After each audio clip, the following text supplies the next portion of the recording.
Hello guys, ये हमारे काका है। ये देखिए काका, कुछ बोलोगे? काका सही बीमल खा रहे हैं अभी जस्ट। अभी मतलब काका से बात कराऊंगा तुम्हारी मैं। काका हमारे कने बीमल खा रहे हैं। काका दोस्तों तो बोलो आप। यहाँ काका का भतीजा बहुत है और आराम से आप ड्यूटी करते हैं अपने गार्डन में। गाड़ी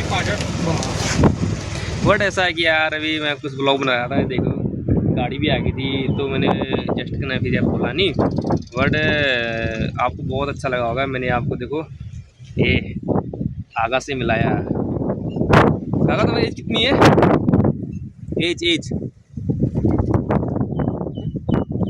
आपकी उम्र कितनी है? उम्र उम्र 50 एज उम्र की है। नहीं मतलब काका की एज है 50 साल हो गया काका को। देखो अभी तक भाई काम कर रहे हैं। ऐसा होता है, हुनर होता है ना, हुनर।